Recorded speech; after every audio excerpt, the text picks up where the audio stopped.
Okay, inside Unmanned Systems, live from Exponential 24 in San Diego.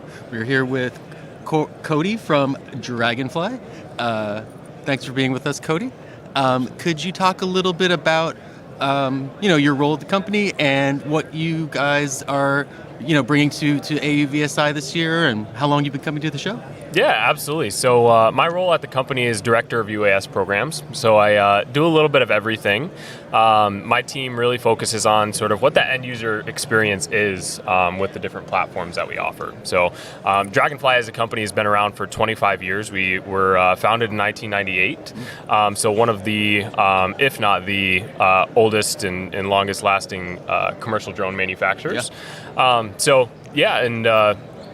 Yeah. We've been coming to the show for probably about actually having a booth probably 2 or 3 years now. Mm-hmm. But even before that, we always came to just kind of witness what other people in the industry are doing. It's a great show to be able to just kind of understand where the market demand is and what people are doing, and just allows us to stay on sort of that leading edge of innovation.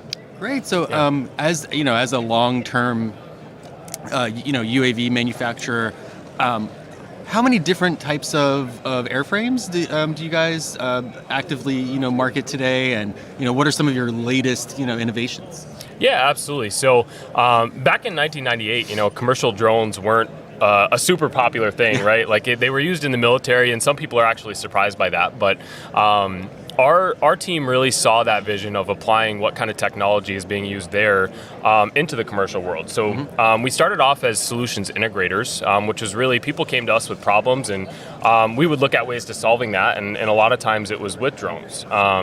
So as far as products go, we really designed those systems to sort of fit that solutions integrator bill. So our main few products right now, we have our Commander 2 line, which can carry about 2 or 3 pounds, mainly for sort of like ISR, different camera payloads and mapping. We also have our Commander 3 XL, which can carry up to 22 pounds and still stay under the FAA's 55-pound weight limit.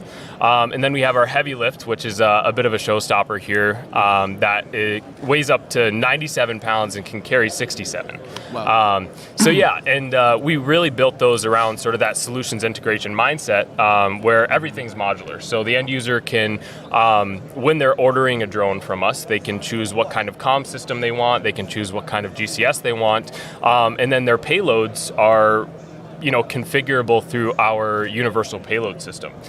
So within 10 to 15 seconds, you can go from having a logistics delivery box to an ISR payload, thermal, RGB, within the matter of seconds. So those are our main products currently. Are the Commander 2, Commander 3 XL, and the Heavy Lift system. Great. Well, that's super interesting. Could you talk a little bit more about some of the ISR types of applications? It's an area that we've been, pretty interested in lately. So I'd just like to learn a little more from you about what some of your ISR customers are doing.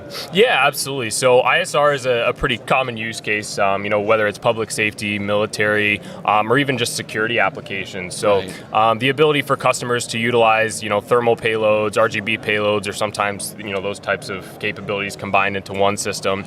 I think our mindset really in the industry is collaboration. We know as a company we can't do it all, right? Like we're not going to be the end all be all. I don't even know comparable companies that are great at everything, but our mindset behind it is really just making sure that the end user, dependent on what they're using it for, we have the capabilities to integrate the best of the drone industry, the best of the camera industry. So our clientele in the ISR space is pretty diverse just because the utilitarian capabilities of our systems. Right, because it can be commercial, it can be defense, it can be any number of applications. Yeah. Super interesting. Well, great. Anything else that you would like to share with our viewers about Draganfly and maybe what's to come between now and the next Exponential in Houston next year?